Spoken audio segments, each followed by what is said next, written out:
So we're here in NewEarth Haven with Brian Kelly, one of the founders. And we're actually sitting in the Akasha Restaurant. Brian Kelly, thanks so much for taking the time. I'm glad we could actually organise a time to get connected. Welcome to the Eco Living Summit 2017. What an honour. The honour is mine. Thank you for being here. It's such a pleasure. Such a pleasure. And this place is just stunning. I mean, I haven't actually, it's my first time here. Yeah. And I've seen the photos, I've seen the parties, I've seen the epic happenings and events. I've heard about the festival that you're running. I'm excited to hear more about that. And then there's just such a buzz around this place now. And actually coming here and sitting here and being here, you know, I can feel it and I can see why. And I'm super excited to delve a lot deeper into, you know, some of the specific elements that you've put in place to create the, you know, just the vibe that's in this place, the magical mood that's here. It's such a credit to you, and everybody's talking about it. So it's really cool. Appreciate that. Such a pleasure. So I guess I'd love to start with a little bit of how does a place like this really come into existence? You know, because there's this amazing vision between you and Sasha Stone. You guys have been working together to create this thing. How does this happen? You know what I mean? That's a pretty long story. I can try to give you the short version. Give me the good bits. Give me the highlights. Yeah. The project of NewEarth Haven came as on the back end of NewEarth Project, which is more of the international movement. NewEarth Project being the life work, essentially, of Sasha Stone, which is all over the world in many different circles and many different projects, most of which happening digitally. Essentially, the concept being to assist in the support of living in a new paradigm, what that looks like, bringing in people from all over the world in different walks of life, and getting rid of these old systems, these old matrix that don't no longer work anymore and aren't of the highest good and greatest growth of humanity, and just trying to create a new way. Not so much about fixing the world, but just about focusing our energy on manifesting and creating a new one, which is the path of least resistance. Yeah. So a main pillar of this new paradigm living model is how we live and be in community together. Beautiful. And so when Sasha first announced the NewEarth Project to the world, something like 500,000 hectares of land worldwide was basically put up on the offering table to build community. Wow. Which was an amazing indicator that there's just so many people around the world that want to be a part of this change. Yeah. The challenge at that point, and for a few years, was that you have all of this land and all this rich opportunity, but lacking the resources to be able to actually do anything on it. Just having the land is maybe 10% of the process of building community. So a few years went by and a lot of momentum gained with Sasha doing his international diplomacy work. And it was always intended to do some kind of a project here in Bali, and the concept of, let's actually anchor something in, and let's pull in the energy and the resources to where we actually have something on the ground that people can come and experience, was seeded in April of 2015. Wow. Not that long ago. Yeah. And so Sasha brought me in, he shared the vision, he showed me this amazing little photo with a dome on stilts, and he said, I want to build community here, and I want to build structures that have zero impact on the local ecology, and we'll bring people through and they can have the sustainability and the New Earth experience. Yeah. And I don't have anybody here to help me run the show. I'm spending most of my time in London. What do you think about coming on board and captaining the ship here on the ground? Wow. That's how it happened. And I had $300 when I showed up in Bali and no plan. And I had no idea what I was going to do. I just spent a year living in Africa before that, trying to do not a similar model, but create community there that imploded in all the right ways for the learning experience to be very deep. And so I said, yeah, let's do it. And so the seed was set, seed was planted and intention was set. Money flowed in from an outside investor who's been supporting the New Earth metric and movement from the outset. And we put our shovels in the ground. And here we are, basically after 1 year of solid construction, we have this. Wow. And it's just the beginning. Our plans are pretty vast here. So this is kind of the first of many initiatives that we'll roll out at NewEarth Haven. Definitely want to hear more about the plans and what's cooking, and what we're still creating, what the opportunity is. And of course, Sasha Stone, we've mentioned a few times, former rock star, founder of Humanitad, and such a champion for human rights, for consciousness, for sovereignty, for for humanity and the future and the possibility. Yeah. But tell me a little bit more about your background. Tell me about where you're coming from to, for Sasha to go, hey, I want you, you're my man, let's do this. Who's Brian Kelly? I'm still asking myself that same question. That's a quality question, right? What's your background? My story is, I came from a background, I got into entrepreneurialism right out of studying communications at university in San Diego. Yep. And I got directly involved I became a real estate mortgage broker out of college. Very ironic considering where I am now, but I got blinded by the dreams of financial wealth. Yeah. I always had my ground, I always had my core, I always had a good heart, but I wanted to make a lot of money. That was like my main driver and focus in life. And at 25 years old, I started, bringing in a lot of cash and spending it wildly and getting very lost in the illusion that all this extra financial prosperity was going to lead to happiness. I can definitely relate to that as a mortgage consultant as well. Yeah. At the same age, I can really relate. Yeah. It's a common story, Yeah. Painted with different paintbrushes, but Sure. a lot of the people that are here, they come from a background of financial affluency and losing it all. Yeah. And essentially that's what happened to me.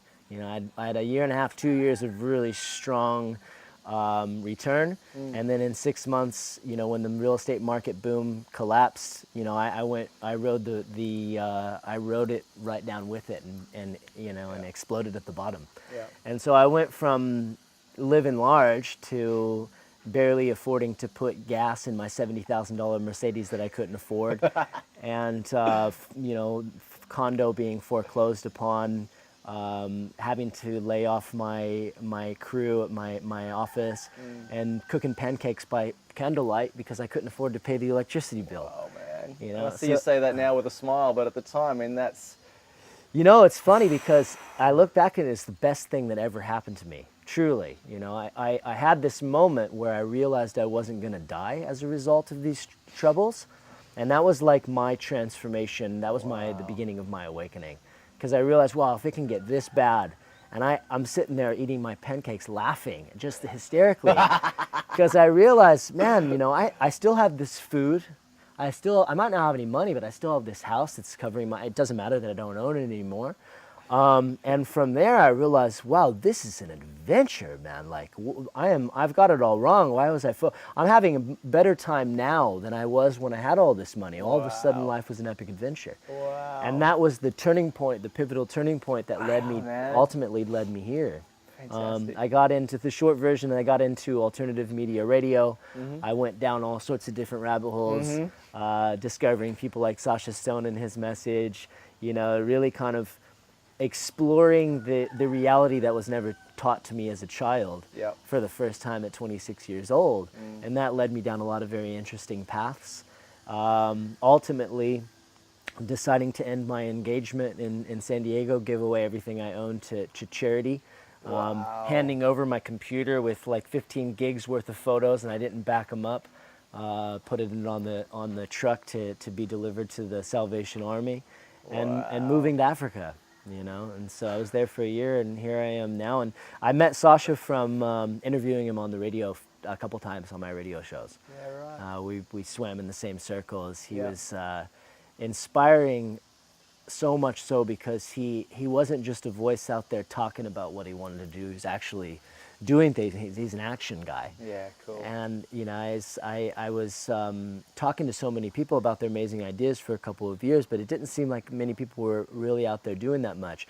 There was people doing great things, but and I interviewed a lot of them. But what was missing was this fabric of everything was so compartmentalized. There was no unifying fabric of coming together to exponentially become stronger by coming into a place of unity. So you had these guys over here doing this amazing community, you had these guys over here doing this free energy project, and you had these guys over here doing this amazing new, permaculture kind of a thing, but nothing bringing them together to work on really increasing our power by numbers. Yeah. And so I got exhausted from diagnosing the problems on a day-to-day basis, and I wanted to be a part of the action. Yeah, right. And so that led me here, and then here we are. Beautiful story. Thanks for sharing. And there's so much of that I relate to personally. It's it's really extraordinary. Yeah. Beautiful.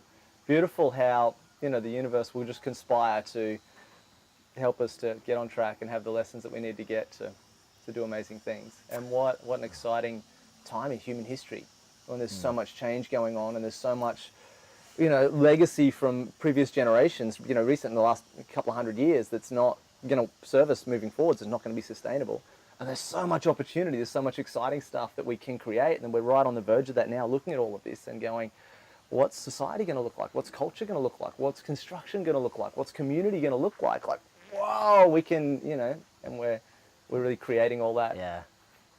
So tell me a little bit about what's happening here at NewEarth Haven. How does this answer to some of the, you know, considering that background and some of the major challenges humanity's facing, not to you know, focus on that, but how is this really, what's some of the technologies that you've built in, how this design, which is just epic, come about? I'm going to give you, you know, free hands to kind of go for it. And just tell me about this place, because it's just extraordinary.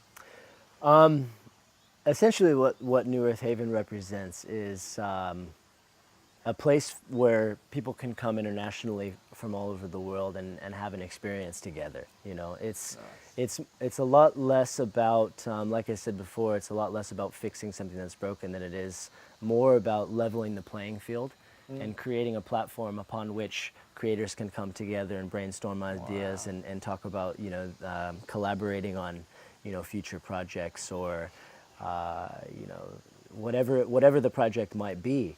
Just a place for people to come together and create and collaborate, and also experience what community is like. Like the part of the juice that keeps me flowing here, that always keeps me excited, is that when people come here for the first time, everybody's on their own, at their own place in their own spiritual evolution and their own spiritual journey.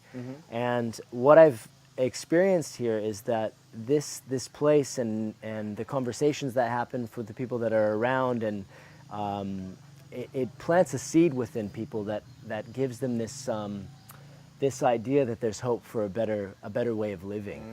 You know, and you can't shake people into waking up. You know? I thought you could for 2 years. You know, people got to understand how things really work. You know what's going on out there, right? And that's a waste of energy, you know. And I find that having the realization that was a waste of energy was one of my greatest realizations, because when people are ready, they're ready, and when they're not, they're not. And what I've experienced with people coming here is that seeds are planted, similar to the work that I was doing on the radio. You know, you can't force people to believe that September 11th was an inside job, but you can plant seeds and they can do their own research. Maybe they come back to you 6 months, a year later and go, hey, remember that conversation that you guys had on the radio? Holy, that led me down this journey, and, you know, thank you, it changed my life. And so part of what is so inspiring here is that we have the opportunity to create a space that inspires people.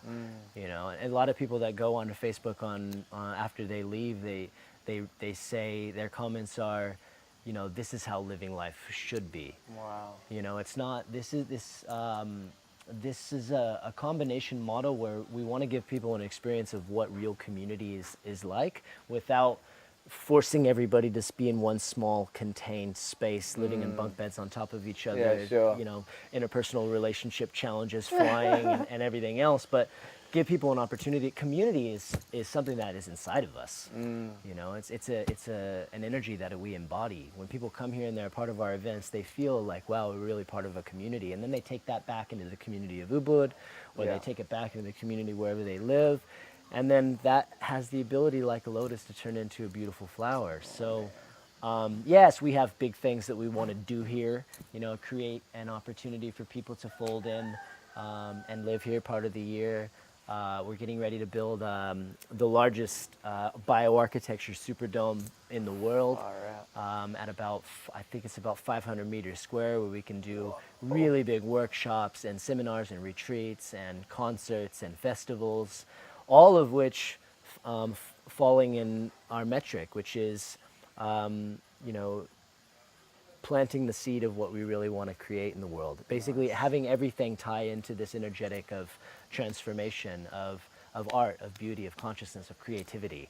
You know, imagine everything that you see around here not long ago was just an idea, an imaginative idea in someone's mind. You know, they said when we built this place, we didn't have any blueprints. We had no architectural drawings or plans. We had a beautiful render of what it would look like if we built it a certain way, and we went off of that. So everything that you see was just created in flow. Wow. You know, and so that's, to me, a microcosm of the macrocosm kind of an idea. You know, but what's your plan? You know, how are you going to do it? You know, this old paradigm wants us to linearly map out everything that we're going to do and have projections and 3-year and 5-year outlook. Like, I remember even as a kid, someone said, "What's your 10-year plan?" I'm like, 10 years? It didn't even make any sense. You know, I don't know what I'm going to do tomorrow, let alone when you grow up. 10 years from now, you know? Yeah. And I think that when we have so much faith and we realize that there's a higher energetic at play, and we allow ourselves the freedom to operate in flow, what flows through is, I mean, look around you, it's magical, you know? And sure, you fall on your face and bump your nose, and, you know, you have interpersonal conflicts and challenges, and, you know, there's always going to be adversity, but talk about our greatest teacher, an environment like this. So that's essentially part of the essence that makes this place so special. But tell me about, I mean, the fact that all this kind of grew organically from an idea that existed, and everybody came together, tapped into it, and started building their version of it, and this is the outcome of that. It just sounds, you know, some would say crazy, some would say magical, you know, maybe something Somewhere in between. yeah. It's beautiful. I mean, the outcome speaks for itself, and it's just, as I look around, it's stunning. And what were some of the, you know, some of the core principles, some of the design principles, some of the key elements that you've built into this that you said, all right, this is, you know, these are some of the things that are absolutely going to be there, that are totally here now, that you know, make this place work, and that I guess will carry on into, you know, all the things that you're building in the future. Then these are the few, you know, the core things that. Yeah, there's a lot. That's another very deep question. Big one. Sasha being the main designer of the place, everything that you see bamboo is built from our bamboo architect, Juan Schlosser. He's been working with bamboo here on the island for the last 7 years. Sasha is basically in charge of all of the other details. He refers to it as spatial harmonics. That essentially shape and color, everything is vibration, as most of your viewers will probably already know. Yeah. And science is now able to test the varying vibrations of shape and of color. Wow. And so a lot of the designs in the architecture here, especially the bamboo, is all designed using very precise ratios and measurements of sacred geometry. And essentially, biological architecture is man-made structures designed to be in harmony with the natural environment. And essentially, when you design using these principles, you're mimicking the vibration and frequency of nature.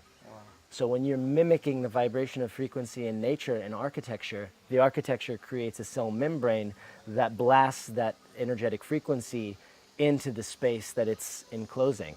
And considering that we are biological life forms, essentially what's created is a symbiotic relationship where we're in harmony and we're in union with the architecture that contains us. So there's a symbiotic relationship of communication happening in this space, that somewhere in the background of everything that's going on with our processes communicating with the structure, keeping us in harmony and health, increasing our you know, accelerating our human growth and consciousness, and evolving us a whole lot faster, as opposed to, you know, a lot of right angles where energy gets stuck. It can't flow through angles, so you'll see a lot of curves and twists, not a lot of straight lines. There's no straight lines really found in nature. There's basically that infused into everything that is around us. So essentially it's about creating an environment that is in harmony with a natural setting. You know, before there was ever man-made structures with concrete and cement and steel, you had humanity living in natural environments.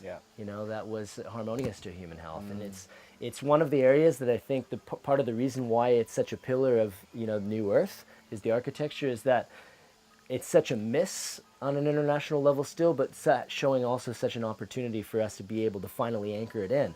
You know, take the community we would, for example. You have all these people seeking exploring consciousness and evolving themselves, eating raw food, doing yoga, being mindful, meditating, Yep. really diving deep within themselves to find that area of high potential and growth. But then they go and they go back into their home for 8, Concrete 10, 12 box. hours a day, concrete cell Yeah. that's literally sucking the energy from them, and they wonder why they don't have more energy. So part of what we hope to inspire people with that come here is that there's this whole new paradigm of how we build structures, how we create structures that are more in harmony with nature. And so essentially all of the details, you don't realize how many little details there are, from the proprietary blend of adobe that we've made. It's not non-chemical based paint, to all the stone. Everywhere you walk, you're grounded to the earth, so you're constantly picking up that magnetic frequency of the earth. To our natural pool, which is a little bit low on water at the moment, but not having any chlorine in it, allowing people an opportunity to swim like you'd swim in a lake or a river, Yeah. using plants as the ecosystem that keeps the water clear. Wow. Essentially all the details. So people wonder when they come into this space, what is it about them, the environment, that makes them feel different? And science has now proven that when you put yourself in a sacred geometrical configuration, that actually it affects our thoughts, it affects our moods, it affects our feelings, our emotions. And so where there is a limit to that potentiality is yet to be discovered. Wow. So this is like, not to say don't do the work, right? Not to say don't meditate, don't do yoga, don't be mindful. Do that, absolutely. And then also do this. And if you are living in that situation where you're, lots of square edges in a typical design in the city or in the suburbs, do the work for sure. Yeah. And the more you can get into nature, walk in the park, go to a rainforest, go to a national park, Yes. fantastic. And if you can come to a place like this and start to look at how can I change, because there's a couple of things we've talked about. One is the inner work. Yeah. The other thing's network or environment or community, the people that we're around, right, has a massive effect. And the other thing is the actual structure that we're in, the space that we're in. Yeah. It kind of takes all three, right? To really, Absolutely. to grow ourselves, to expand our spirit. It's going to take all of that.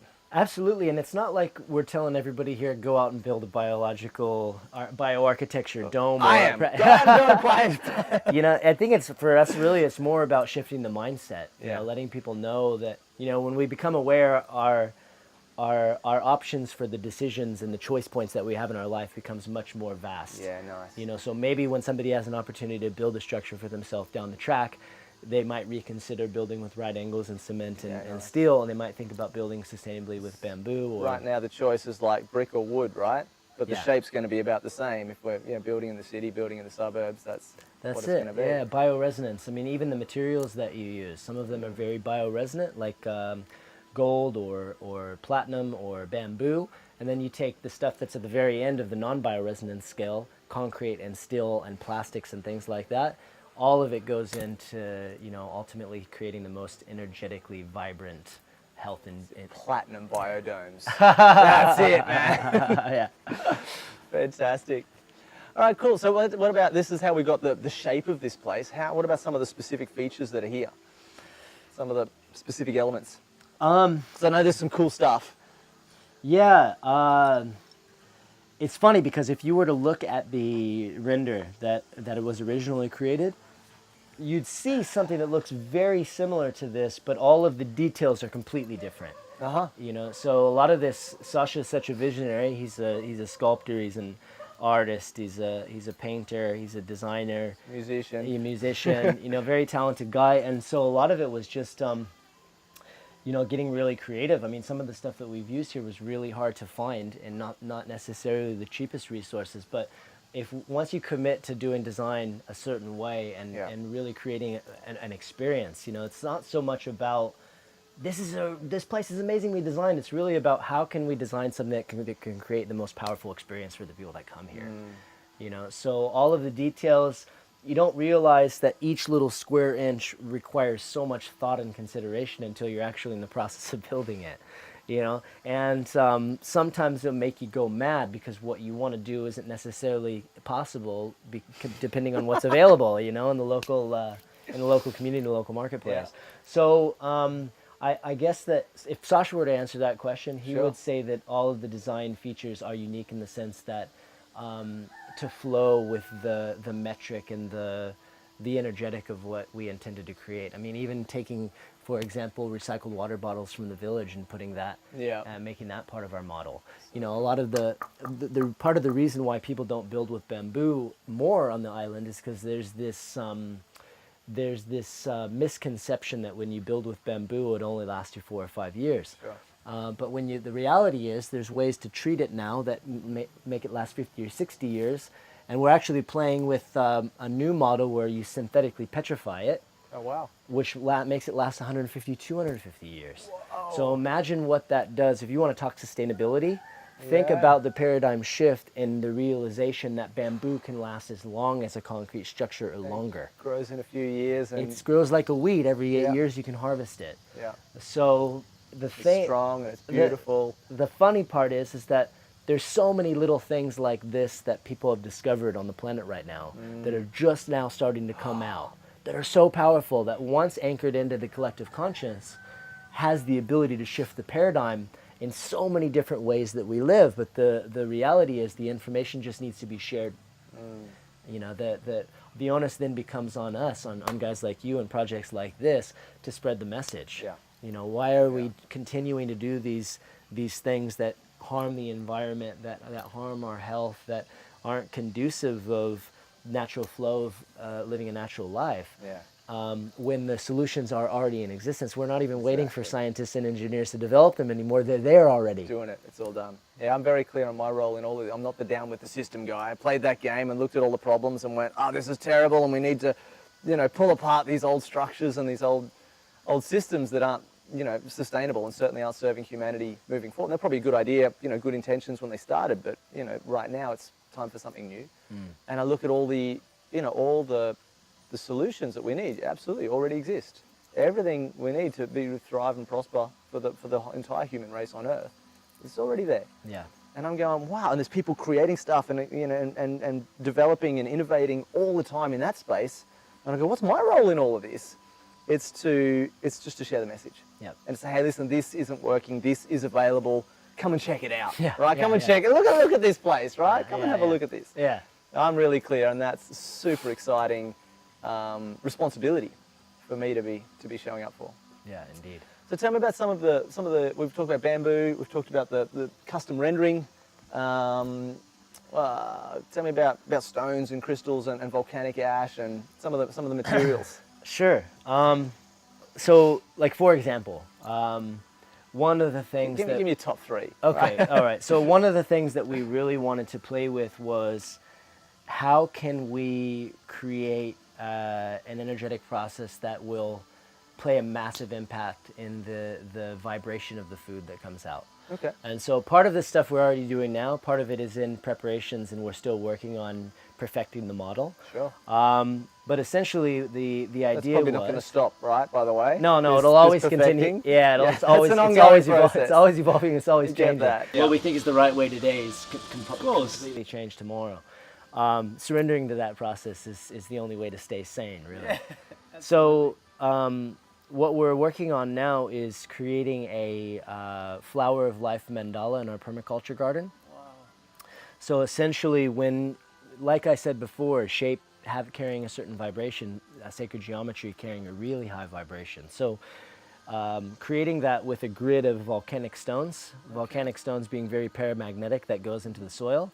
Essentially, every little slot within the flower of life becomes its own little garden bed. So all of the food that's grown within that sacred geometry emblem carries the magnetic properties of the mandala, yeah? So, and then going through a process, and as in the Anastasia books, of DNA seed planting. Yes. Essentially putting the seeds under your tongue, it gives it the DNA coding for, you know, this food is being made to consume. Planting the seeds, doing a Vedic Agnihotra fire ceremony at sunrise and sunset in the middle of the garden.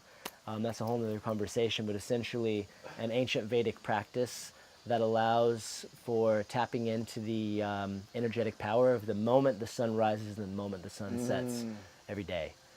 Essentially, using this alchemical process where a fire is burned inside of a copper pyramid, using cow dung, purified butter called ghee, and organic rice. When all of these things are done at the exact moment the sun rises and the sun sets, this copper pyramid creates a scalar field wave that can be measured scientifically that shoots up 14 kilometers in the sky, 1 kilometer out in full radius, affecting every biological form of life in its vicinity. So plants, animals, human beings, so on and so forth. And essentially what it does, it minimizes all synthetic, Hiroshima type radiation and earthbound natural radiation. And so they've done reports on areas where there was these big natural disasters, radiation disasters, and the only people that survived in the area were people that were burning Agnihotra every day, and the people that lived within their community right around them. So essentially, when this is done, if enough people in the world do this Agnihotra practice, it will get rid of all of the radiation on the planet. When you do that in the middle of the garden, it has a heavy effect on all of the vegetables and the produce that are grown there. Can you hear yourself, by the way? I mean, this is a mortgage broker from San Diego, you know what I mean? This is... The irony. It's fantastic, yeah, isn't really. it? I mean, the reality is a year and a half ago, 2 years ago, all this stuff was new to me. What do they say? Your vibe attracts your tribe. And, I shifted my vibe and I attracted this new tribe of incredibly talented, amazing, genius level type of Imagineers, and that's who we're surrounded by here. And now you're sharing wisdom that's, so esoteric in some ways, by little known. So few people know about a lot of the stuff you're talking about. When we look at the mainstream, we go into the city and the suburb and say, even talking about pyramids, like sacred geometry. It's like this stuff just isn't taught, isn't common. Yeah. And so profound and so powerful. And now science is starting to come back and going, oh, that was all this hocus pocus, witch doctor stuff, whatever it was. And now we're going, hang on, no, actually our measurement tools are becoming sophisticated enough that we can actually tune into the different frequencies and, whoa, there's something going on there. That's real, right? There's actually these ancient practices. And yeah, it's beautiful, man. It is fascinating. Essentially, it's the process of science and spirituality becoming the same thing. Yeah. And not one independent of the other. Wow. And so there's these little things that if enough of us do them on a large scale, it tips the it's the tipping point that's created. I think that so many of us have been waiting for so long. Wow. Part of the reason what originally inspired me to go down these new paths is I started studying ancient civilization and prophecy. And essentially what I discovered is that anywhere from 2,000 to 10,000 plus years ago, you have many civilizations from all over the world in their own native tongue talking about this shift that's coming on the planet, circa around the year 2012 and this epoch of time. That's a pretty tight little window. And they all called it the same thing in their own native language, which translates to the shift of the ages. Now, how is that possible? You have all these people all around the world, disconnected from each other by internet and WhatsApp and Twitter and Facebook, all saying the same thing about this time in the future, because it was thousands of years ago. And that to me was the indicator that, wow, this is why I'm here. Yeah. We all chose to be here at this time to ride this wave and more accurately create the wave. Yeah. So much self-responsibility came. So you have all these people around the world unaware consciously, but fully aware subconsciously that they're a part of this shift that's happening. And so what's now happening is that people are starting to realize that look at American politics right now as an example.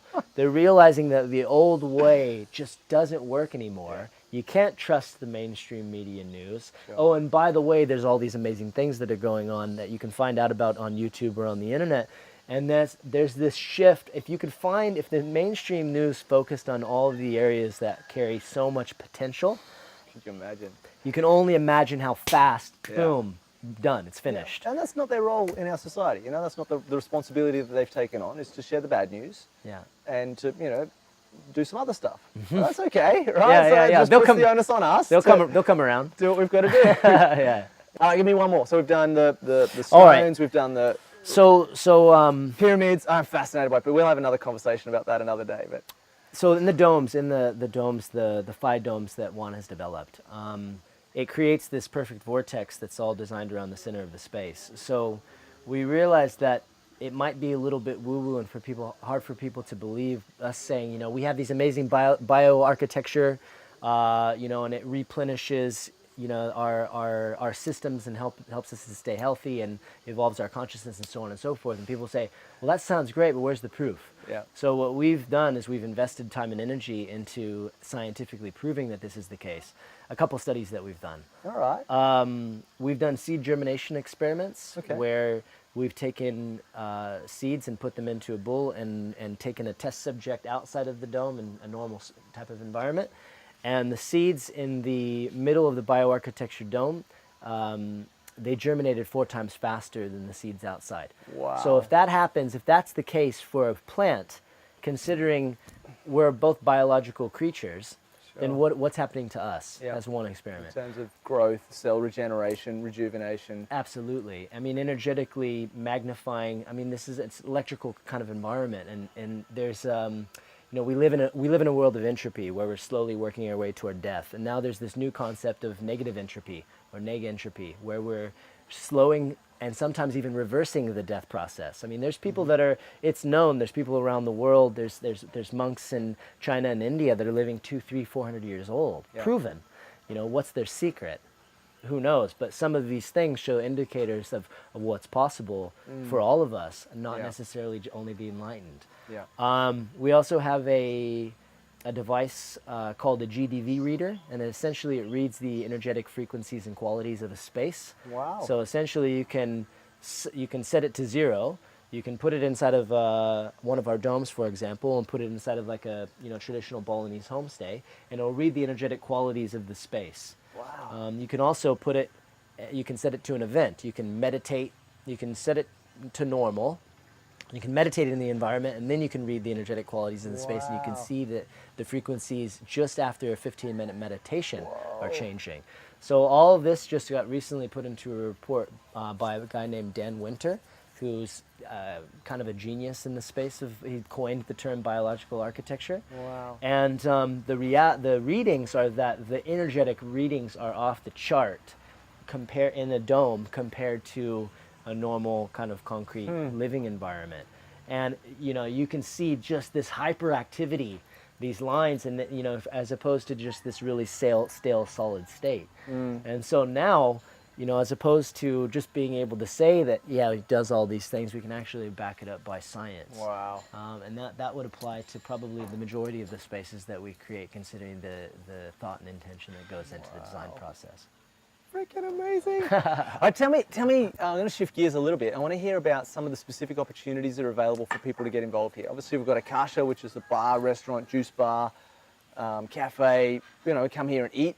We've got some domes that you mentioned, some cocoons. There's a festival coming up. Tell me about some of the stuff that's really happening. Yeah, of course. So when we first seeded the idea for this project, it included a community space, a couple of them, the dome, the bioarchitecture Superdome that we're going to start building later this year. Yeah. Working name is still in process, but compared to the others, it's definitely a megalith kind of structure. Yeah. Of course, the restaurant, and then the accommodations, which will be a series of bioarchitecture domes, a couple different kind of models, and then the eco cocoons. Cocoons being, as you can imagine, a biological shape, domes being a natural biological shape, so conforming to the model and metric of the rest of our design. But the whole idea was to create kind of a nomadic community. There's so many people that are coming and going in Bali. If you have conversations, people don't usually know when they're coming and when they're going. Yep. So the model is we create a space that allows people to come and live here part of the year, for 3 months, and then essentially the other 9 months then becomes a way for them to carry an investment with a return on investment, whereby the project becomes the property manager and servicer of the space. So essentially they can come, they can live June, July, August, come to Bali, come and hang out and do the events here at the restaurant, be a part of the festival and the other various things that we have in planning stage at the moment.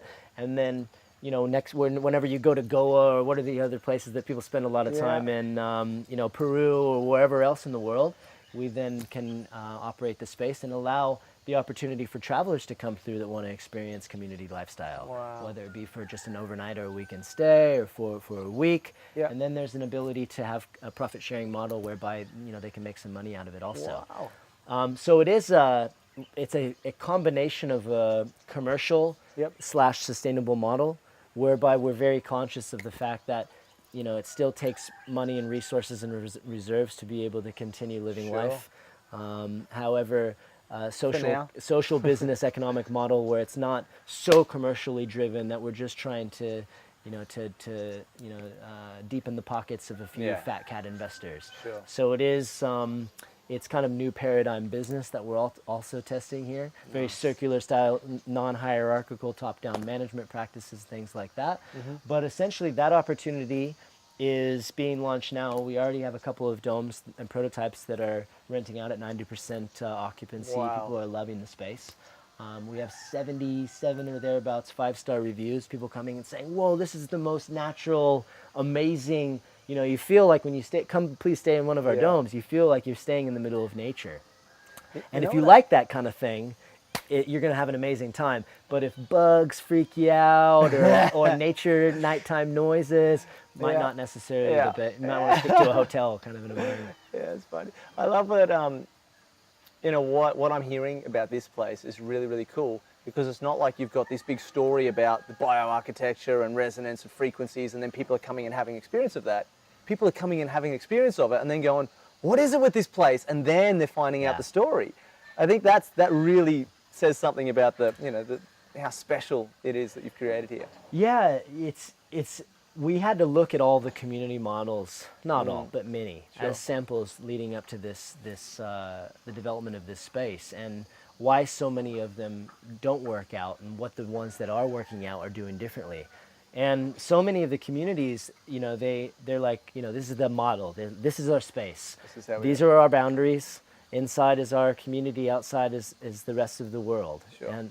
And some of them integrate with the other communities outside, and that's great. But a lot of them, they fold because A, they're not financially sustainable.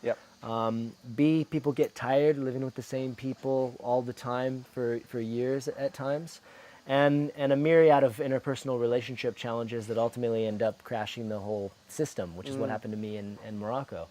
And what we've realized in the development of this place is part of what I mentioned before, which is the community spirit is inside of us. We don't necessarily need to all live in the same structure, in the same space. Our community is the community of Ubud, it's the community of Bali. People can come here and they can experience the vibe of community. They can invest in a dome or a cocoon that's very close to this project, or that's a kilometer or two away. Sure. Who's to say that they're not in the community anymore if they have to hop on their motorbike and drive a couple kilometers? They're still part of the community. And essentially those that want to really dive deep into the community, they can come through here and co-host events at the restaurant here. A lot of the events that we do, they're co-produced with people from Ubud.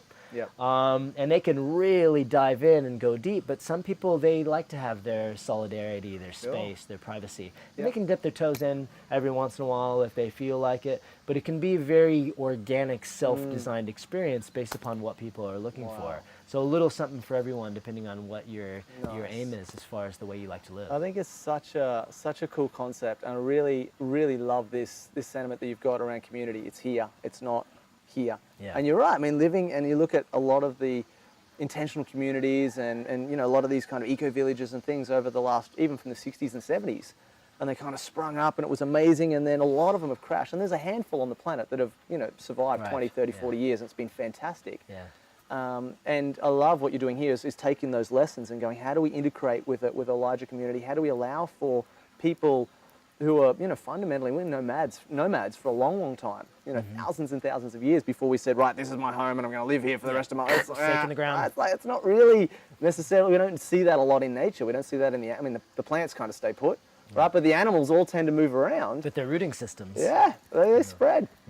So it's cool to have this concept where you can come and be in an amazing, vibing place for 3 months, and then you can go and be somewhere else and move around. This whole, the digital nomad thing is just taking off. There's been lots of people who are talking about that and accommodating for that.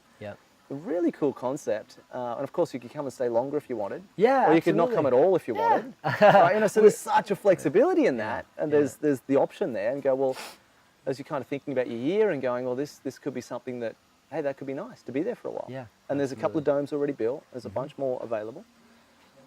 Fantastic. So tell me about the other big thing that's super exciting right now is this festival that you're creating. Tell me about that. NewEarth Festival, Ancient Futures, Bali, April 5th to the 9th.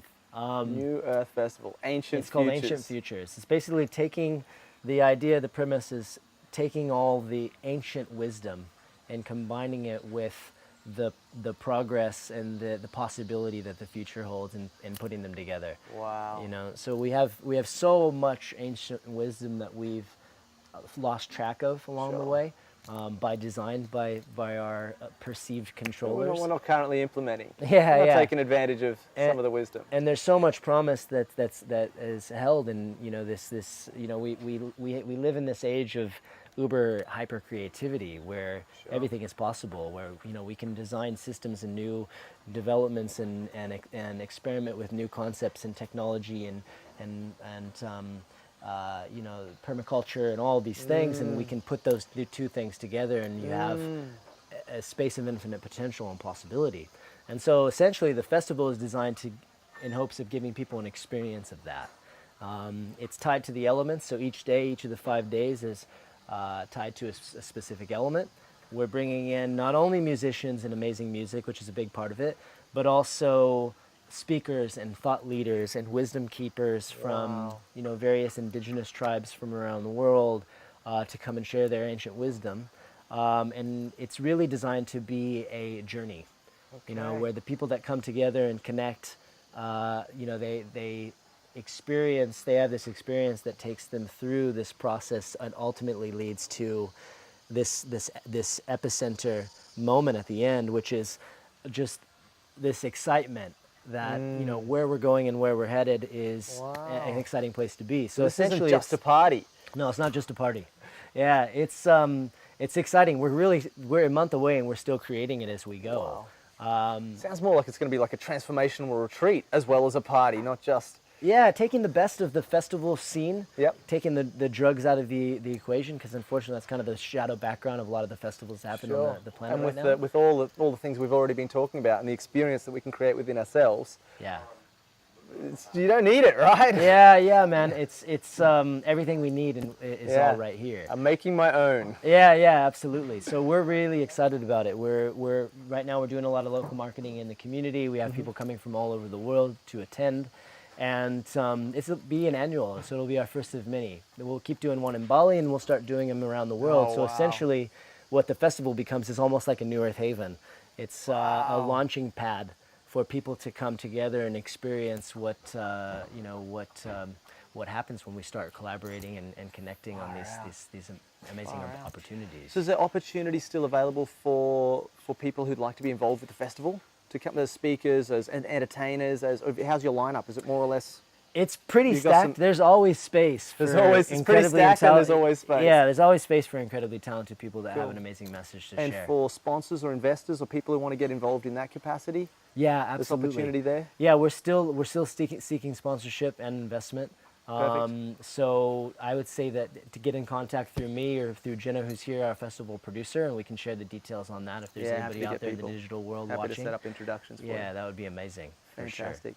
So this, I mean, is such an extraordinary kind of thing. I mean, I don't know what to call it. There's so many pieces to this beautiful thing that you've built.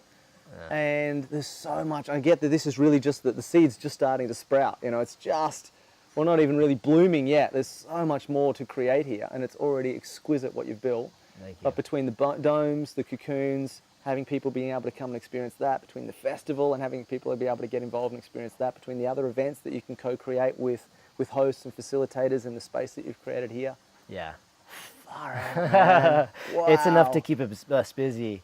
We're right now, a lot of our aim and focus is, you know, how can we have the strongest environmental impact, and also how can we integrate more with the local community. You know, we're as opposed to we're this Western project that comes into this foreign land and you know, we only accommodate Westerners kind of mentality. Really figuring out a way to honor the local culture and the indigenous people of Bali. That's a really major component of the project as well. So with that in mind, tell me, we're off to an amazing start, and you've got an extraordinary vision for what's possible. And if all of this works out, as it often does, even better than we could have imagined it, as it often does, what do you see as possible for this movement that you're creating here, but also for humanity? Say we all get on board and we start to do the inner work and we start to live in spaces that support growth and enlightenment, and we're eating well, we're taking care of ourselves, we're taking care of each other, we're taking care of the planet.